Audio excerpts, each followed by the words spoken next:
Flavia ahora, antes de que entráramos, le estaba empezando a preguntar cómo está un poco la situación.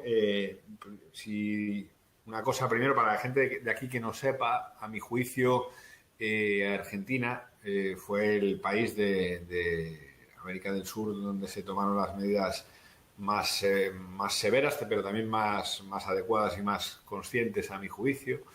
Pero pese a eso, por diferentes cuestiones, evidentemente pues el tener que a Brasil no ayuda, y luego que es cierto que Argentina supongo que influye lo climatológico, porque además vosotros sí tenéis un invierno ahora severo, ¿no? Y comentaba con Flavia un poco, le preguntaba cómo está la situación, porque ellos, bueno, allí siguen confinados. No sé si quieres contar un momentito. Sí, la verdad es que se hace duro porque estábamos más de 100 días, desde marzo que estamos confinados. La caída de la economía, bueno, la caída de la economía se ha visto en todos los países, prácticamente la cuarentena, bien, y la cantidad de muertos. En Argentina no hemos llegado al pero tampoco estamos, la salud tampoco ha colapsado, está manejando en la medida que se puede. La verdad que también la gente está recibiendo mucho, están operativos,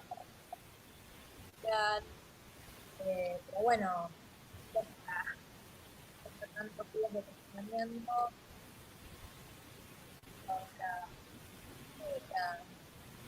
el no saber lo que va a pasar, pero también nos da la tranquilidad de que estamos haciendo lo que se debe hacer. Total. Lo vemos. Total. Bueno, para quien, digo, porque además, para quien se vaya conectando y tal, quien no lo sepa, además, yo estuve en Argentina por la pre-campaña, pero estuve en Argentina porque justo iba a tener tuve el día 5 de abril una hija en Argentina, que teóricamente iba a nacer en un contexto normal y que me iba a poder desplazar, y todavía no me he podido desplazar, con lo cual sí que es cierto que sigo así más de cerca cómo está toda la situación económica de confinamiento y toda la situación también política por allá, ¿no? Y sí que es cierto que mientras que aquí, como decías, más allá de las dificultades que son muchas, más allá de que ahora mismo en Galicia estos días, pues precisamente hoy estamos en una situación controvertida porque se ha decidido reanudar el proceso electoral para este domingo y ahora hay una serie de rebrotes en el norte de la provincia de Lugo. Pero más allá de eso no estamos como vosotros que lleváis pues más de 3 meses de confinamiento. Pero bueno, insisto, esto es lo que hay que hacer. Yo creo que tenemos mucha suerte en Argentina de tener el gobierno que tenemos, de tener un gobierno que cuida, y creo que esto también es histórico tanto en Argentina como en España, porque bueno, los descendientes de españoles, de gallegos acá, siempre teníamos esa sensación de lucha cuando en España las cosas están bien, en Argentina las cosas están mal. Y cuando en Argentina las cosas empiezan a estar bien, en España las cosas empiezan a estar mal. Y ahora es la primera vez en donde tenemos un gobierno de Argentina, España y bien. Sí, una curiosa, digo, porque las dos vinculaciones fundamentales de Argentina son con Galicia, España y con Italia, ¿no? Y bueno, supongo que una de las cosas, yo estuve el día 8 y bueno, el 9 estuve en Buenos Aires, que estuve con vosotros, pero también estuve con compañeros y compañeras que están ahora mismo en el gobierno, ¿no? Y bueno, creo que precisamente al ser Italia inicialmente y luego el Estado español los más afectados inicialmente en ese momento en Europa, pues supongo que puso más sobre alerta a Argentina, entre otras cosas por el enorme flujo de vuelos y de población que había y que, bueno, que va a continuar habiendo, pero que había, ¿no? Con Italia y con España, ¿no? Y bueno, lo que decías del gobierno total. La verdad que yo creo que, insisto mucho aquí cuando me preguntan, el papel que ha hecho el gobierno en Argentina es casi inédito en la región. Y bueno, pues menos mal, como aquí también lo decimos, menos mal que había un gobierno de coalición de izquierda que ha hecho una ingente movilización de recursos públicos, que ha tomado cada una de las medidas escuchando, digamos, a las autoridades sanitarias y científicas. Yo pongo mucho en valor también el papel de, bueno, de Alberto y del gobierno en Argentina, porque creo que ha permitido que en una situación muy difícil, pues se esté respondiendo, ¿no? Pero es cierto que supongo que se está haciendo ya demasiado largo allá, ¿no? Este contexto de confinamiento. Sí, pero si comparamos los gobiernos liberales que nos rodean en Argentina, Brasil, con Bolsonaro, o la situación de Chile, la verdad que esto Alberto Fernández siempre lo explica también. El problema no es la cuarentena, el problema es el coronavirus, es la pandemia, ese es el problema. No la cuarentena. La cuarentena lo que está haciendo es salvar vidas lo más que pueda y también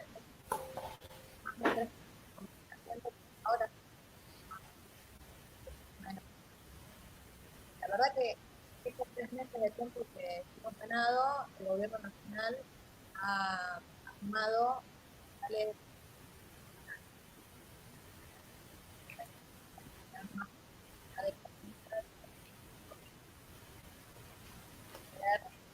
responder de una mejor manera que este estado, digo, antes estábamos en el gobierno de Macri y nada, se ven, pero no tiene tanto. Los arman, están armando marchas, Argentina, salen a la calle de rico,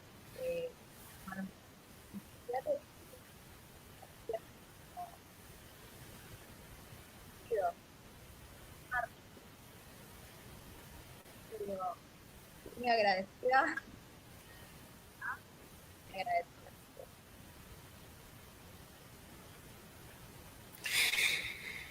Bueno, se corta un poco, pero nada. Lo primero decir, por cierto, que a la gente que se va conectando, que la idea de este formato estos días ha sido así, es que todo el mundo que quiera preguntar sobre cuestiones que tienen que ver con la colectividad gallega en el exterior, sobre otras cuestiones o sobre lo que deseen, está abierto el chat y estoy yo para responder aquí lo que sea. En todo caso, bueno, la idea un poco hoy era, y por lo menos en una parte inicial, más allá de toda este diálogo sobre cómo está la situación en Argentina, que creo que es importante para entender el contexto global, ¿no? del COVID, de la crisis y de la situación en la que estamos. La idea era también un poco hablar de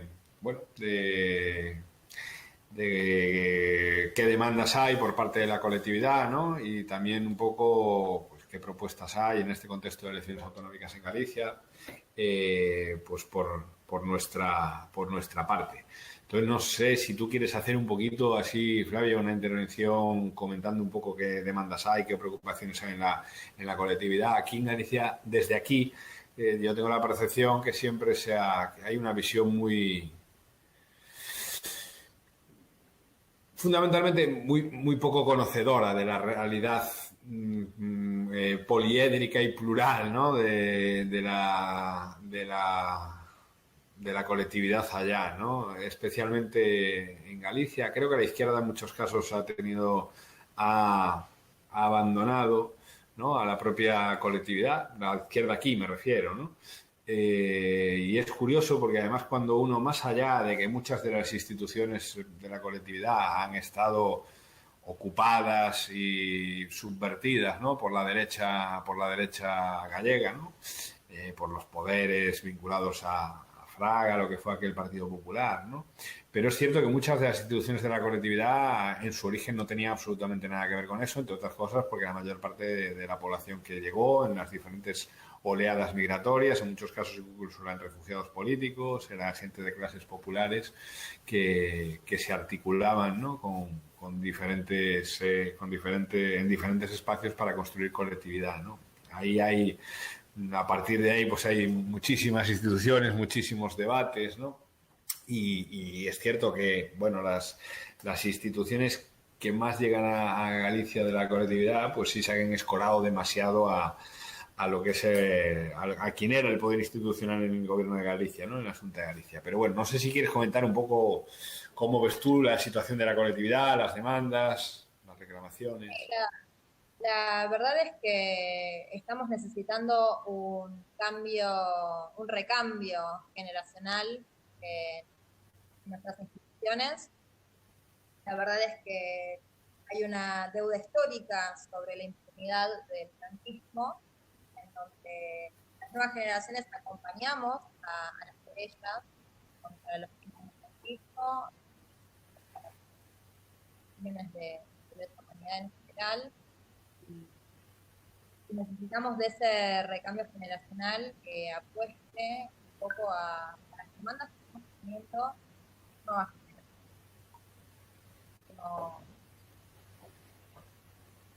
Me pongo en lugar de nieta de estos planteos, que la verdad es que ellos han tenido que emigrar hasta aquí a causa de la guerra, no solamente por una cuestión de hambre, por una cuestión de económica, y tengo yo ya la tercera generación aquí y que todavía no tenemos una respuesta, todavía no tenemos una escucha siquiera por parte de la colectividad respecto a lo que son los derechos humanos. Cosa que acá en Argentina es algo que da mucho hincapié. Yo, bueno, creo y estoy convencida de que a partir de este gobierno de coalición, las cosas van a empezar a cambiar. Y te hago una pregunta que nos llegó a nuestro Facebook Live de Podemos Argentina. Dice, Gustavo de Buenos Aires, dice, ¿cuál es el mayor desafío que debieran afrontar el próximo gobierno de coalición que sin dudas va a derrotar a Feijóo el próximo domingo? Bueno, pues muchas gracias por la pregunta. Siempre cuando me hacen esta pregunta me la formulan muchas veces en entrevistas diciendo cuál es la primera medida que tiene que tomar el gobierno de izquierdas progresista en la Junta de Galicia, cuál es la primera medida que usted tomaría, que tú tomarías si estás en ese gobierno. Yo siempre respondo lo mismo porque es verdad, y es que no es es muy difícil escoger una sola medida porque digamos que los problemas de Galicia son ahora mismo profundamente estructurales. Hablamos de modelo económico, hablamos de estructura y de la composición de trabajo, hablamos de cosas, demografía, de elementos muy, muy, muy centrales, digamos, del conjunto de la situación de la política gallega después de 11 años de un gobierno de derecha que ha estado completamente ausente de legislar y de, en definitiva, ejercer competencias, ¿no?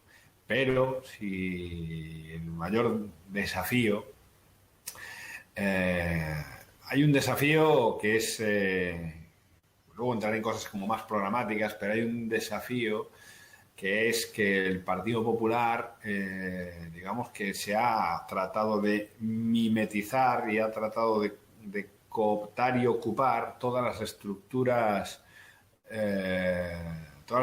de poder de la Xunta de Galicia, ¿no? Entonces, lo primero, como desafío, creo que abrir las puertas y ventanas, por decirlo metafóricamente, de lo que es la administración del gobierno en Galicia, ese sería un gran desafío, entre otras cosas, porque creo que todo el que ha estado ha tenido poder político, ¿no?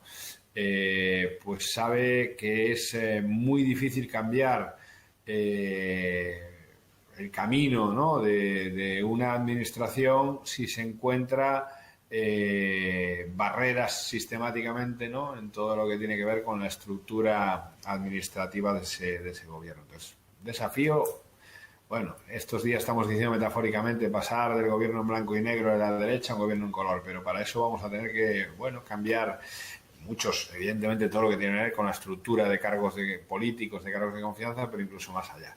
Y como el desafío más para escoger, pues yo escogería uno que tiene que ver con la defensa de los servicios públicos. Venimos de años muy duros de privatización y de recortes en sanidad, en educación y en protección social. Fue fundamental. Yo estos días en campaña, fíjate, Flavia, pongo, y entiendo que a lo mejor tú me dices, bueno, no es tan así, pero pongo como ejemplo, nosotros estamos defendiendo que en Galicia, si nosotros gobernamos, Galicia tiene todas las competencias en educación, y si nosotros gobernamos, aspiramos a que la universidad pública sea gratuita. Y siempre pongo como ejemplo, muchas veces aquí la gente te dice, pero ¿cómo? También gratuita, pero queréis todo gratis, esto es una locura, ¿de dónde vamos a sacar el dinero, no? Y pongo como ejemplo Argentina. Digo, para que aquí la gente entienda, más allá de las dificultades, las luchas y los conflictos que hay, lo sé, en la universidad en Argentina, pero para que la gente entienda que un país que ahora objetivamente tiene una situación económica más difícil o más controvertida, la que tiene Galicia, la que tiene el Estado español, pues tiene una universidad pública gratuita, más allá de... No vamos ahora... Podemos recomendar una película, se me ocurre la de Mitre, ¿cómo se llama? El estudiante, ¿no? ¿No viste? Pues a quien quiera saber más sobre la rosca... Sobre la rosca... Te confieso que no puedo creer que conozcas esa película. Sí, la conozco bien y la recomiendo.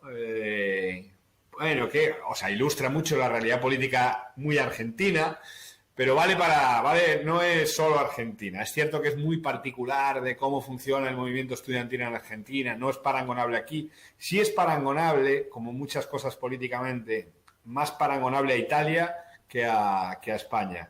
El movimiento estudiantil en Italia tiene algo que ver con lo que se ve en la peli, en El Estudiante, ¿no? Pero dicho esto, digo para quien tenga interés de saber un poco cómo funcionan todos los conflictos que hay, ¿no? En el ámbito académico estudiantil en Argentina, esa peli yo creo que ¿estamos de acuerdo en que es una buena película para ver?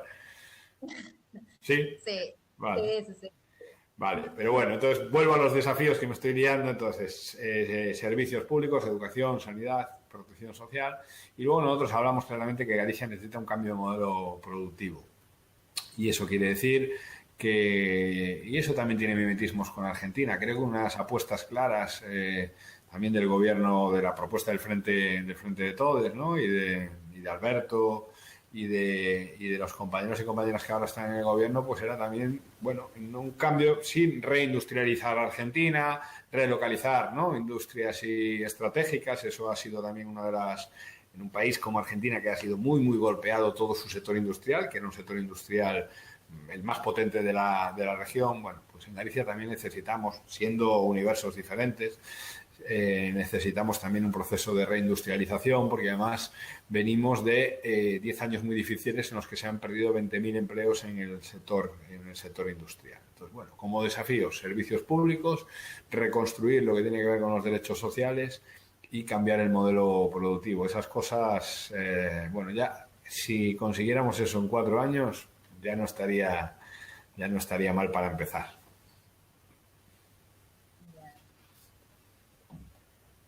Bueno, también tenemos otra pregunta que llega de los compañeros de Izquierda Unida. Hola Antón, gracias por ofrecerte a hablar con la inmigración. Desde Izquierda Unida Exterior hemos hecho un simulacro para ver si los votos podrían llegar a las urnas en este contexto de COVID. Y ante la responsabilidad del mismo convocar elecciones plena pandemia mundial, pero hemos comprobado que... ¿Qué noticias tenéis sobre la derogación del voto rogado?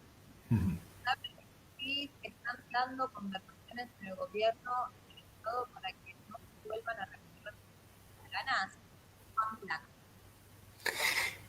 Gracias a los compañeros de Izquierda Unida y Izquierda Unida. Entendí bien la primera pregunta, que es la del voto rogado, cómo está esa situación. ¿Había una segunda pregunta? ¿O era más una reflexión derivada? No, es la misma pregunta. Vale, pues sobre el voto rogado y su derogación, primero decir, porque ahí en la comunidad lo tenéis muy claro, pero es cierto que es curioso como aquí incluso hubo organizaciones de izquierda en Galicia que no tenían claro que fuera, digamos que estaban en contra de la derogación del voto rogado. Nosotros ahí siempre fuimos muy claros, desde Galicia en Común, desde Unidas Podemos, que era necesario derogar el voto rogado porque se daba una situación en la que, digamos que dificultaba fundamentalmente el voto de todas aquellas personas que realmente sí querían votar. Hoy hago un paréntesis. Hoy hicimos un acto, un meeting, varios meetings, pero por la mañana uno en Ferrol, y me vino se me acercó una chica cooperante que trabajaba en cooperación gallega de Ferrol y que estaba viviendo en Guatemala, había vivido en diferentes partes de América Latina, y me decía, por favor, tenéis que derogar ya el voto rogado. Entre otras cosas, claro, la reflexión que me decía, porque muchas veces en Galicia se piensa, hay ese temor a que vote la parte más conservadora de especialmente los gallegos en Argentina, ¿no? Entonces, claro, ese voto, pero lo que, por ejemplo, y eso es algo que yo lo sé porque mi hermana trabaja también en cooperación y lleva años sin poder votar, queriendo votar. Pues, por ejemplo, pues todos los cooperantes, toda la gente que se dedica a cooperación, que hablamos de miles de personas, pues al final no pueden votar. Y entonces esta chica me decía, y son palabras, es una reflexión suya que yo puedo compartir, pero bueno, pero me decía, claro, es que es claramente voto claramente de izquierdas y voto, si no a vuestro espacio político, claramente al conjunto de fuerzas progresistas, ¿no? Y probablemente, bueno, el desinterés que tiene ahora mismo, bueno, que siempre tuvo el Partido Popular en abordar una reforma, ¿no?, de la ley electoral y de la derogación del voto rogado, tenga que ver, entre otras cosas, con eso. Pues sobre la derogación, de cómo está ahora mismo, en la anterior legislatura, esto tiene que ver con el Congreso de los Diputados en Madrid, ¿no? En la anterior legislatura se presentó en la Comisión Constitucional, además en una subcomisión para la reforma de la LOREC, de la reforma del voto rogado. Hubo un acuerdo entre Unidas Podemos, estaba también el Partido Socialista, estaba Ciudadanos, si no me equivoco, pero finalmente además se acabó la legislatura y quedó sin ponerse en marcha esa derogación.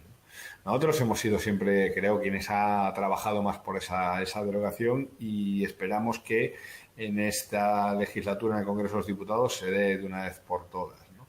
Ya no vamos a llegar a estas elecciones gallegas, pero bueno, sí es cierto que nosotros en Galicia también llevamos varias medidas a este respecto, porque también entendemos que es importante, digamos, modificar la ley electoral en Galicia, porque también es una ley electoral de 1985. Imaginémonos lo que ha cambiado, ¿no?, la colectividad gallega desde 1985. Y también llevamos una propuesta de reforma y de revisión integral con una comisión del Parlamento de Galicia para reformar la ley electoral de Galicia, que también es importante. Bueno, derogación del voto rogado. Lo que podría decir, si tengo que decirle a los compañeros de Izquierda Unida y del Exterior de cuándo va a llegar, es que en esta legislatura yo estoy absolutamente convencido de que va a llegar en esta legislatura. O sea, que en las próximas elecciones, digamos que esas sí serían generales, pues esperamos que no haya voto rogado, que haya otro mecanismo, que haya además, porque eso es fundamental, que se refuercen también los sistemas consulares para que pueda acceder al voto la gente con normalidad. Y bueno, y así está el ya histórico problema del voto rogado. Sí, teniendo en cuenta también que no, no depende de Galicia estrictamente la cuestión de la derogación del voto rogado precisamente. Y que también tengamos en cuenta de que no fue nuestra fuerza política la que impulsó esa reforma, pero bueno, así como tampoco es nuestra culpa que haya una pandemia, si la resolvemos o tratamos de resolver las cosas de la mejor forma que podemos con lo que le damos. Tenía una pregunta que nos tiene bastante en vela. ¿Qué medidas tomaría con relación a la despoblación en los pequeños pueblos y comunidades de Galicia para atraer a nuevos habitantes? Despoblación en Galicia, ¿no? Pues es un problema que sale en todo, bueno, en muchas que siempre nos preguntan, ¿no? Yo siempre digo que la derecha siempre ha tenido ahí Francia, bueno, los modelos, digamos, de europeos, pero especialmente Francia ha sido quien ha tenido siempre una política natalista más fuerte, ¿no?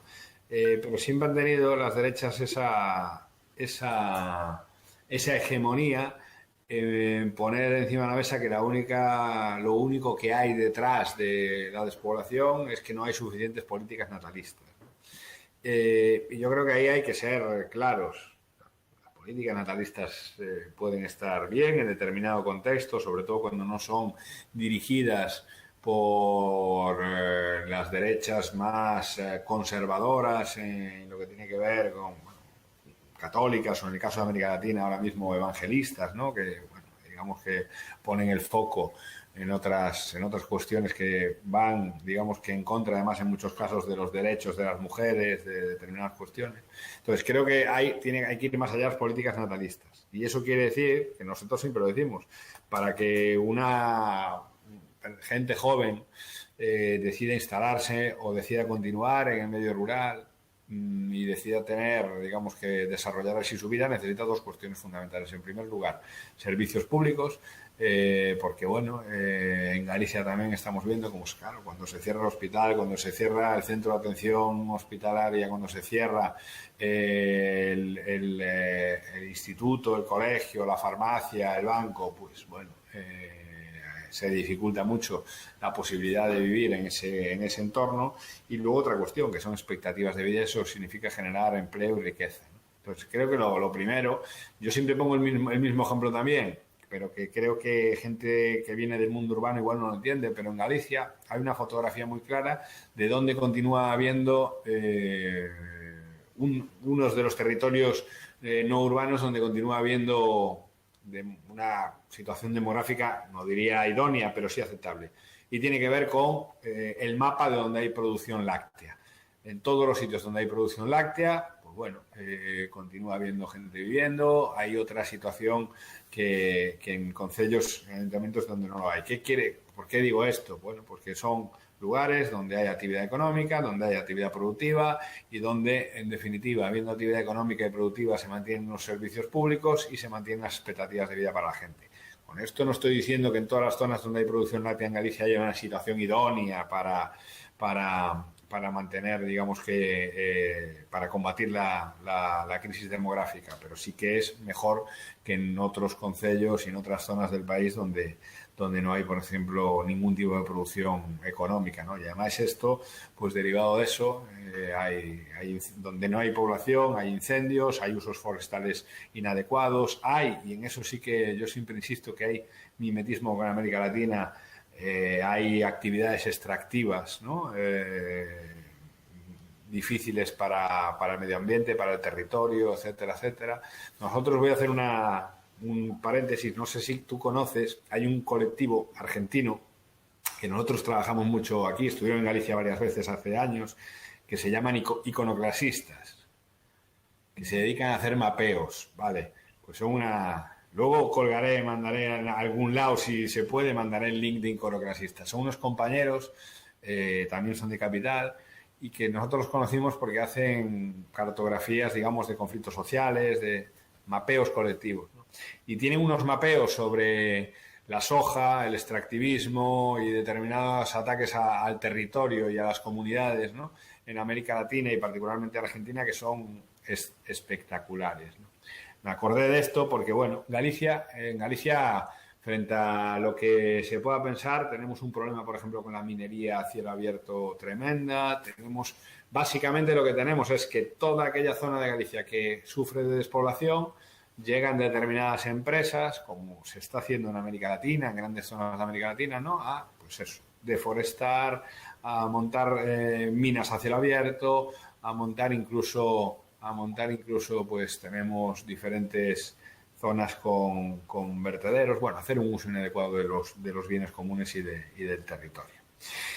Y entonces eso, para combatir la crisis demográfica, servicios públicos y expectativas de vida para la gente, eso es lo fundamental.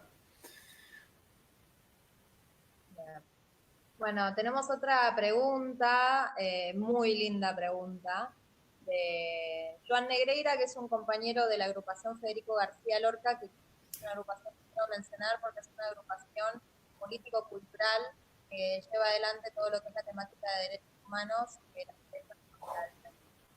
Este compañero nos dice, ¿cómo podría mantener la lengua, la cultura y la identidad galega para las nuevas generaciones de la diáspora gallega? Total, porque si no me equivoco, a Swan sí que lo conozco, me parece, ¿no? Sí. Vale. Me decía. Y tengo que decir que además Swan es uno de esos gallegos de la colectividad que sí que bueno, se formaron en la escuela Santiago Apóstol, ¿no? Es Santiago Apóstol, sí. Y habla gallego el compañero Swan. Creo que ahí tiene que haber una apuesta decidida. Nosotros en el programa llevamos varias cosas.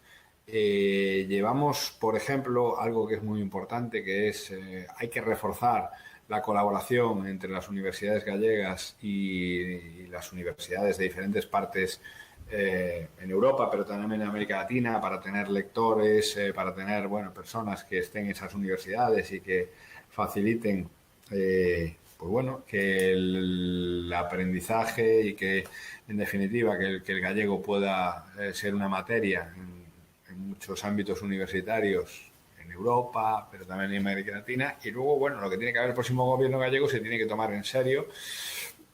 En primer lugar, fomentar, apoyar con recursos públicos de forma clara y decidida, y apoyándose ahí sí, de forma democrática, plural e inteligente, ¿no?, con las diferentes entidades y asociaciones que hay en la colectividad para que fomentar que pues los nietos, toda la gente que continuáis allí pueda tener un contacto, un aprendizaje y un contacto cotidiano con la cultura y con nuestra lengua, ¿no? Y ya que introduces a la Lorca, yo no conocía, creo que muy poca gente conoce aquí el trabajo de la Lorca, no la conocía hasta que estuve allí, pero la quiero poner en valor, el trabajo que hacen los compañeros, porque es absolutamente fundamental para todo lo que tiene que ver con derechos humanos, memoria democrática, bueno, y creo que es un trabajo espectacular. Y bueno, básicamente por ahí. Bueno, gracias. Llega otra pregunta de Pablo que dice, Pablo Fernández, tenemos una gran deuda con las ciudadanas que tienen vetado el acceso a la nacionalidad y que les corresponde por derecho. ¿Cuál es tu posición de cara a la nueva ley de nacionalidad que se va a presentar en el Senado? Bueno, primero creo que toca ahí agradecer el trabajo que está haciendo especialmente, bueno, los compañeros y una compañera que es Sara Vila, que es una senadora de nuestro espacio político, catalana, de En Comú Podem, que creo que está liderando un poco todo ese trabajo de esa norma tan necesaria, ¿no? Creo que además hay otra parte del trabajo que es el que, bueno, aquí la gente no lo sabe, pero la gente, los descendientes de gallegos, de gallegas, de españoles, han hecho un trabajo casi cotidiano de estar encima de los legisladores, ¿no? De enviar correos, de estar muy encima, que sin duda va a surtir efecto. Nosotros vamos en este caso en el Senado, como fuerza política, por vía de Sara, vamos a ser quien va a vehiculizar esa norma, ¿no? Y esa ley, con lo cual nuestra posición pues es muy clara y es la que defienden también los compañeros y la que vamos a ser quien va a llevar esa norma. Por lo tanto, creemos que hay que abordar una cosa que es tú lo decías al principio, Flavia, una deuda histórica, ¿no? Con una deuda histórica con tantos descendientes y que hay que además tomar con normalidad. A mí me llama la atención, igual me voy a ir voy a irme por sitios muy lejanos ahora, ¿no? Pero me llama la atención, por ejemplo, la triste posición que tiene España, que tiene este caso el Estado español, pues por ejemplo con los saharauis, donde igual no sé si conocéis allí cuánto se conoce, ¿no? Pero es curioso cómo España le ha robado sus derechos a una serie de ciudadanos que son saharauis, pero que durante mucho tiempo trabajaron para la administración española, fueron ciudadanos españoles a todos los efectos, dada la colonización, y reivindican sus derechos. Bueno, España, en este caso el Estado español, ha sido especialmente beligerante. Cuando tenemos otros ejemplos, como es Italia, que normaliza de una forma mucho más sencilla todo lo que tiene que ver con esos pasos para reconocer a todos los descendientes de forma normalizada, ¿no? Entonces, bueno, eso es el trabajo de la compañera Sara y yo felicito el trabajo de Sara Vila, que lo está haciendo de la mano de los compañeros y compañeras. Parece ser que están, llegando algunas preguntas también por el chat. No sé si... no sé si contestar. ¿Voy contestando o cómo hacemos? ¿Voy contestando? Sí. Vale. Lo que me preguntan qué me gustaría hacer el día 13, el lunes, después de las elecciones. Lo que me gustaría hacer... No, dormir. Dormir. Eso ya... dormir es una cosa que ya no aspiro a ello. Pero... como a pregunta en galego, si non te importa, Flavia, respondo en galego, despois volvemos ao castelán, pero pregunta Antón Borja que me gustaría facer o día 13 de suño. E no, que me gustaría tomarme un tempo para estar coas miñas fillas, coas pequenas. Pero xa me coñezo eu isto, en primeiro lugar, eu espero que gañemos as eleccións ao domingo e espero que, polo tanto, o día 13 o que me toque arremangarme para rapidísimamente constituir un acuerdo de gobierno con os compañeros do PSDG e compañeros do BNG e poñer de forma inmediata e en marcha o novo goberno, co cual o día 13, si gañamos, que é o que aspiro, pues me parece que va a ser un día, en realidad va a ser un día de pola mañá atender moitos medios de comunicación e pola tarde sentarnos nunha mesa para ver como digamos, un decálogo inicial de goberno, ¿no? Entre nós, Galicia en Comunidades Podemos, o BNG e os compañeros do PSDG, ¿no? Entón, eso que me gustaría facer, pois ter a tarefa histórica de construir o segundo goberno progresista de Galicia nos últimos 40 anos, que non é pouca cousa. E hai outra pregunta, parece ser que tamén chega. Me preguntan sobre referentes intelectuais e políticos. Bueno, hai moitos referentes intelectuais e políticos, non sei se... Pero xa que estamos con América Latina, vamos a decir que... Porque aquí se sigue moito o que foi o goberno de Pepe Mujica, perdón. E, bueno, Pepe Mujica é un referente. Eu, como coñezo bastante a América Latina, aterrizaría máis en profundidade, pero igual serían referentes que moita xente non coñeza. Pero, en todo caso, sí que eu teño que dicir, xa que estamos con referentes, que inicialmente eu tiña unha posición, unha certa distancia con a candidatura de Alberto Fernández, ¿no? Cando, sí, bueno, desde un descoñecemento, desde fora, con máximos respetos, pero bueno, digamos que determinadas cuestións do perfil, non falo de distancias ideolóxicas, falo de que me parecía un perfil difícil para combatir, ¿no? Con todo aparato mediático de Macri, do macrismo, ¿no? De la derecha argentina, perdón, vuelvo al castellano. Y creo que Alberto ha sido un auténtico, vamos, su capacidad de comunicación es extraordinaria, a mi juicio, y además tiene una capacidad de interpelar. Yo siempre bromeo con mi compañera y con la gente que es un poco como, ya, tiene una cierta, perdón, no sé si es patriarcal lo que voy a decir, pero bueno, sí te da un poco de una confianza de un padre que te marca seguridad, horizonte, camino, ¿no? No sé. Padre en este caso porque él es hombre, podría ser Cristina y no sé yo si el perfil de Cristina es maternal, no lo sé. Cristina es descendiente de gallegos. Sí, claro, bueno, claro. Sí, sí, Cristina es descendiente de gallegos. Sí, sí, Sí. como tanta... No, estaba buscando a ver de dónde era Cristina, porque yo sé que de Fonsagrada. Es verdad, exactamente, de Fonsagrada. Que yo también lo había leído, pero es su abuelo, me parece, ¿no? El que era gallego, me parece. Sí, sí, o sea que ya, quien no lo sabía, que está por ahí conectado, Cristina Fernández de Kirchner también Es nuestra, es es nuestra. nuestra, exactamente. Total.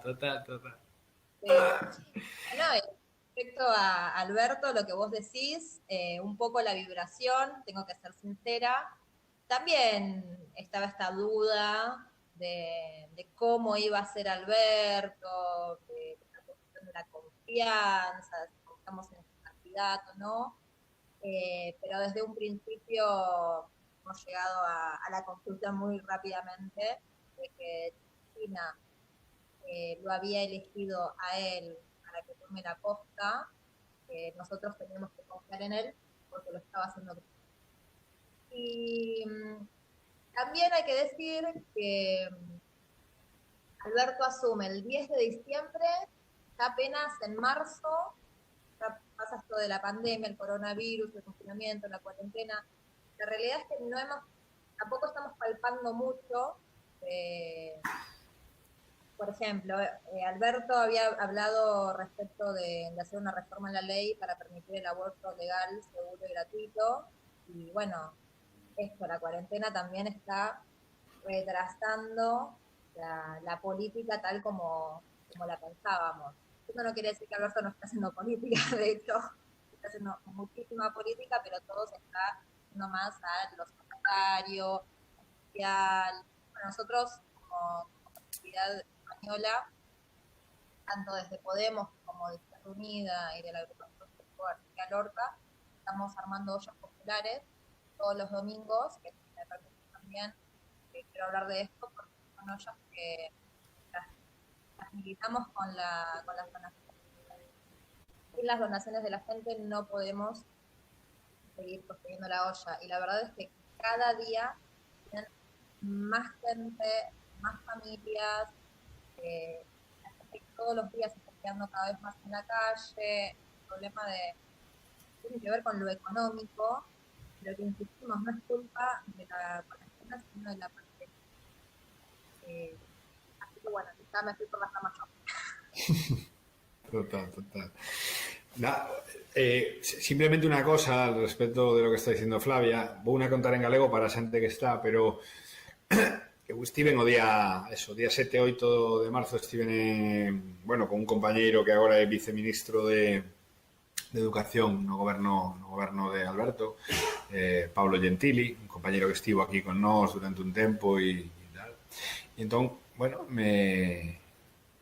claro, aquí a situación é difícil, pero aquí a situación, eu sempre digo, aquí vai haber unha situación económica difícil, desempleo, tal, pero claro, en Argentina, nunha situación como esta, y lo voy a decir en castellano, hai hambre. hay hambre y digo porque, bueno, Pablo me contaba cómo mientras que aquí pues tenemos determinados debates sobre qué hacer con las escuelas públicas, de si vuelven o no, si se reanudan las clases, con qué protocolos. Pablo, que es viceministro de Educación, me contaba bueno, que ya en aquel momento, hace 4 meses, tenían que utilizar las infraestructuras de la educación pública, los colegios, básicamente las tenían que abrir para darle de comer a mucha gente. Y digo para que lo tengamos, vosotros lo tenéis claro, pero para que los que están aquí tengan un poco la perspectiva de lo diferente y también lo diferente que es, las diferencias que hay en la propia Argentina, que no es lo mismo, que decir, que hay sitios donde no hay que abrir colegios o escuelas, ¿no? Para dar de comer a la gente y otros que sí. Comenta por aquí la gente, ya que hablamos de Cristina, que es gallega, y de mujeres, ¿para cuándo una mujer candidata de Galicia en Común? Pregunta. Y yo, totalmente de acuerdo. Yo creo que todos estamos, creo que Yolanda Díaz, que ministra, que galega, todos sabemos que está chamada a grandísimas cousas. Eu vou facer o que poda nas eleccións deste domingo, despois me vou quedar, claro, 4 anos tratando de cambiar o goberno galego ou se me toca na oposición, pois na oposición, pero, bueno, creo que no noso espacio político, ademais, hai un montón de mulleres. No grupo parlamentario do noso espacio político en Madrid, no Congreso, eran mayoritariamente mulleres y bueno, creo que igual que estoy convencido de que hay mulleres poderosísimas no espacio político Unidas Podemos, como Irene Montero, como moitas outras, creo que, bueno, en Galicia temos a moitas compañeras, pero Yolanda como unha muller fundamental. Perdón, me preguntan sobre o que te decía Flavia de que penso, me pregunta Daniel, que penso sobre a necesidade de aplazar o proceso electoral deste próximo domingo. Eu acabo de facer unhas declaracións fai 2 horas en prensa donde dicía 3 cousas ante a situación de rebrote que se está dando na Mariña Lucense. O primeiro, lle exixía información e datos a Xunta de Galicia, porque están saindo os profesionais da sanidade a decir que non temos datos reais do que está acontecendo da situación epidemiolóxica e sanitaria na Mariña. Chamei hoxe, falei con Ana Pontón, Ana Pontón é a candidata do Bloque Nacionalista Galego, para que o saiba a Flavia. Falei tamén chamei a Gonzalo Caballero, estaba nun acto e vou falar con ele agora dentro de un pouco, e porque creo que sería positivo que xa que o Partido Popular non nos convoca, o señor Feijóo, presidente en función, non nos convoca, que mañá os candidatos á presidencia do goberno das 3 forzas progresistas nos víramos, faláramos e analizáramos a situación conjuntamente. Dito isto, tamén dicen nesta comparecencia ante a prensa que fixen fai 2 horas, interpelei ao señor Feijóo e dixen si se iba a responsabilizar dos contaxios derivados de si o proceso electoral continúa diante na Mariña este domingo, dos contaxios derivados que poda haber e, sobre todo, das posibles consecuencias para persoas, para xente que poda vir derivadas deses contaxios. Por lo tanto, bueno, non somos moi claros, o dixemos dende o primeiro momento. O proceso electoral se ten que dar con todas as garantías sanitarias e con todas as garantías democráticas. E todo parece indicar que agora mesmo na Mariña Lucense non se dan esas garantías. Non sei, Flavia... Sí, tengo una pregunta que nos llegó. Voy a tratar de leerla en galego. Vamos a ver si me sale. Vamos allá. Andrea Obenza Pérez. ¿Qué diferencia a Galicia en común do resto de forzas progresistas de Galicia? Vale. Pois gracias pola pregunta, por resposta en galego, claro. Creo que todo o mundo sabe que cando nós estamos nun goberno cando se fan políticas públicas realmente comprometidas coas maiorías sociais. Eu se dixen no meeting en Ferrol, pola mañá tivemos ese meeting en Ferrol, unha cousa moi clara. A nós ninguén nos vai a decir o que o que é defender a Galicia. Creo que si algo é defender a Galicia, por exemplo, que unha ministra galega de Galicia en Común, como Yolanda Díaz, teña subido o salario mínimo interprofesional a 950 euros. Porque iso mellora a vida de un de cada 3 asalariados no noso país. Creo que poucas cousas cambian máis a vida dos galegos e das galegas que os ERTEs, e os ERTEs foi un dispositivo aprobado por unha ministra galega. Que quero decir con isto? Bueno, creo que é evidente que a diferencia fundamental entre, nós que somos, creo que é o que representa a esquerda máis comprometida, máis avanzada, máis transformadora frente, os compañeros e compañeras do PSDG, socialdemócratas, ¿no? E a proposta do BNG, a proposta nacionalista de esquerda, pois é que todo o mundo sabe que nós temos os programas máis avanzados e, sobre todo, o compromiso con políticas públicas de goberno realmente máis avanzadas, máis de compromiso coas maiorías sociais. Eu sempre o digo, si queremos que o próximo galego, o goberno galego, si acabamos coa maioría do bloque da dereita, si queremos que faga políticas que non sexan continuistas, pues a clave, con todo o respeto para as outras dúas forzas do bloque progresista, é que Galicia en Común, Unidas Podemos, este forte, porque todo o mundo sabe que somos os que arrastramos, digamos, das outras forzas para facer políticas públicas pues máis comprometidas, avanzadas, sobre todo neste momento histórico tan difícil para o conxunto das maiorías sociais neste caso, no noso país. Bueno, tenemos otra interesantísima pregunta más política que dice: ¿cómo analizás las razones del crecimiento exponencial de Vox en toda la España y en particular en Galicia? Bueno, gracias por la pregunta, compañero o compañera que le hiciera. Sí, perdón, Rolando Baró. Vale, gracias Rolando por la pregunta.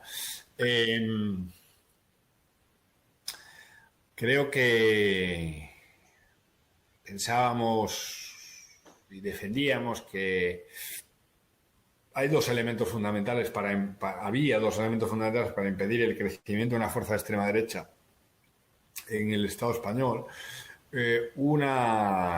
Tres. Una que es más estructural de la propia composición de las derechas, y es que, derivado del propio sistema electoral, derivado de la transición, pues digamos que la derecha, después de un inicio en el que en los años de la transición iba dividida a los procesos electorales, pues digamos que hizo un proceso de reagrupación donde durante muchos años en el Partido Popular, pues más allá de haber gente de derecha o demócrata cristiana y ser una minoría, también entró toda la extrema derecha en el Partido Popular, ¿no? Entonces digamos que estuvieron agrupados dentro de un partido de gobierno donde estaba esa extrema derecha. Santiago Abascal, que es el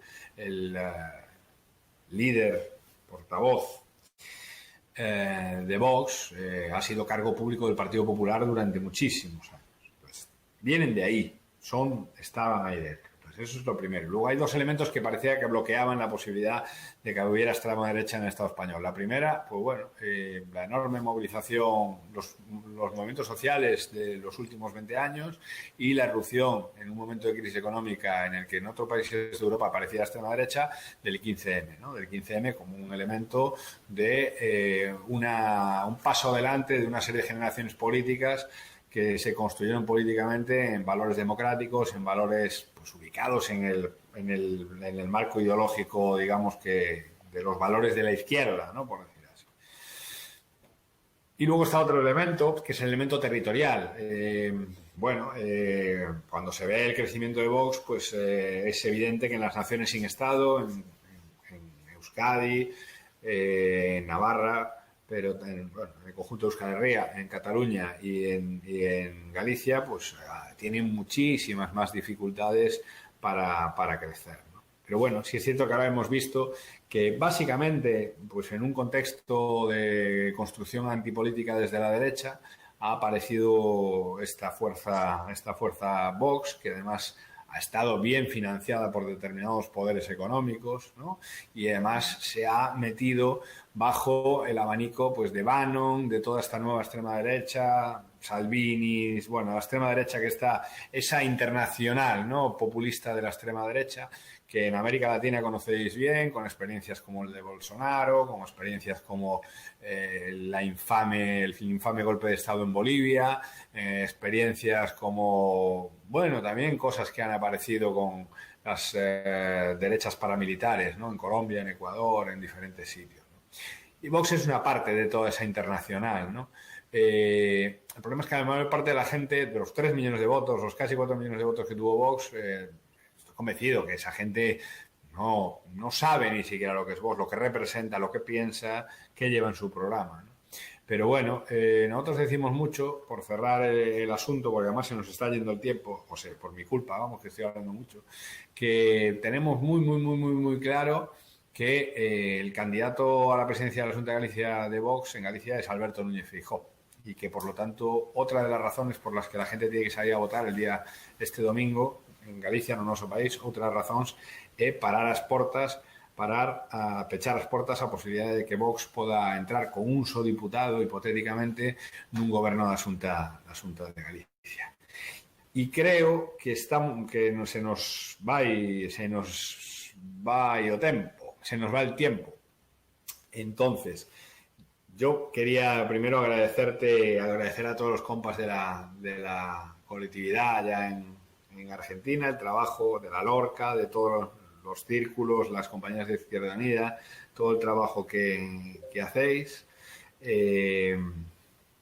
con un montón de entidades que recogen lo mejor de la gente que fue llegando allá desde Galicia, los mejores valores, la mejor memoria, las mejores experiencias, y que además, bueno, como vivís donde vivís, pues os organizáis políticamente también allí, ¿no? Para acompañar y apoyar los cambios de procesos de gobiernos progresistas y transformaciones populares que hay en América Latina, ¿no? Sí, nosotros queremos a vos por tener esta voluntad exterior. La vez pasada, cuando viniste en marzo, tuviste también mucha voluntad con nosotros. Tuviste que ir rápido y no te pudiste quedar para la cena, pero ya habrá tiempo. Me perdí el choripán, ¿es verdad? El vino argentino, Malbec. ¿De dónde? ¿De Mendoza era? ¿No? De Mendoza, por supuesto. Bueno, queríamos agradecerte esto, el espacio, el tiempo, la dedicación. También, no solamente a vos, sino también a todo tu equipo que está haciendo posible este encuentro, todo tu equipo técnico, tu equipo de campaña, y que, bueno, también a todas las personas que se encuentran en el exterior, desde ayer que empezamos a votar en el consulado, si nos mandan un correo, podés seguir yendo al consulado a votar, incluso, bueno, fuerte, y podemos. Yo soy una convencida de que se puede. Pues moitas gracias. Eso é, moitas gracias. Por certo, temos que subir a foto que nos fixemos coa bandeira galega a última vez que estiven ali. E... Sí. E nada, moitas gracias a vos e moitas gracias a toda a xente que se conectou. Quedan preguntas sin responder, tratarei de responderlas noutro momento. Boa noite e nada, a mobilizar todo o voto de aquí ao domingo. E ánimo para os que estades do outro lado. Boa noite, chao. Chao, gracias.